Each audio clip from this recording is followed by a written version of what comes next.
Donc voyons ensemble aujourd'hui la notion de vitesse d'un objet qui est en mouvement.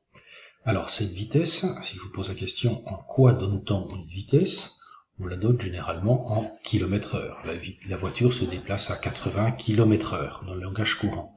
Sauf qu'en sciences physiques, km/h ça ne veut rien dire du tout. On dira que la vitesse est en kilomètres par heure. Le petit par qui est ici est très important. Cela signifie que c'est le nombre de kilomètres, une distance réalisée en une heure. Donc c'est des kilomètres par heure. Pour utiliser donc cette notion de vitesse, je vais vous proposer un certain nombre d'exercices sur la vitesse d'un objet.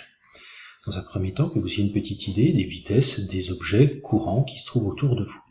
Donc un cycliste du Tour de France en descente peut atteindre 80 km/h.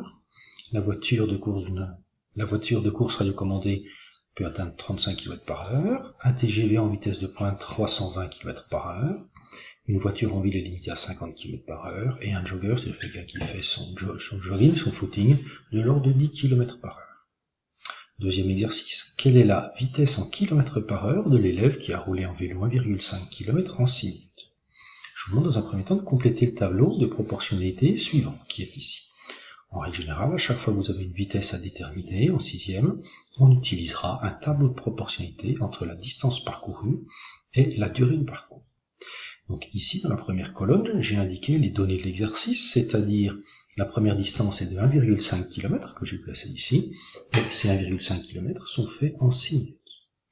Pour une durée de 12 minutes, c'est-à-dire pour une durée 2 fois supérieure à celle-ci, vu que la durée et la distance sont proportionnelles, je vais également multiplier la distance par 2, donc obtenir 3 km en 12 minutes. En 24 minutes, c'est la même chose. Je passe de 12 à 24 en multipliant par 2 la durée, donc je multiplie par 2 également la distance parcourue. 3 fois 2, 6 km en 24 minutes. En 30 minutes, c'est un petit peu différent, on ne peut pas multiplier directement celle-ci.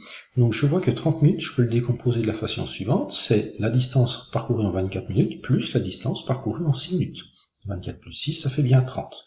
Donc, pour la distance parcourue, je vais additionner ce que parcourt l'objet en 24 minutes, plus ce qu'il parcourt en 6 minutes, c'est-à-dire 6 plus 1,5, et ça nous donne 7,5 km parcourus en 30 minutes.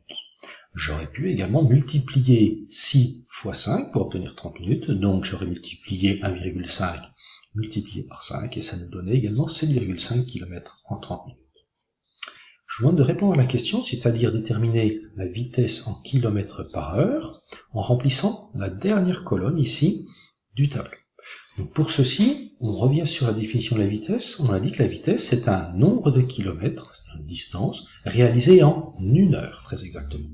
Donc dans le tableau, dans la durée, je mets une heure, qui correspond à 60 minutes, tout le monde le sait, et puis je vais comparer un petit peu et compléter l'ensemble. Je vois que 60 minutes, c'est le double de 30, donc 2 fois plus de temps, et en 2 fois plus de temps, je parcours une distance double, c'est-à-dire 7,5 fois 2, c'est-à-dire 15 km en une heure. Donc j'ai bien la définition de la vitesse. Donc en conclusion, qu'est-ce que je peux dire? Eh bien, on peut dire que l'élève a roulé à une vitesse de 15 km par heure, c'est-à-dire des kilomètres/heure. Voici sa vitesse. Voici pour la première partie de cet exercice.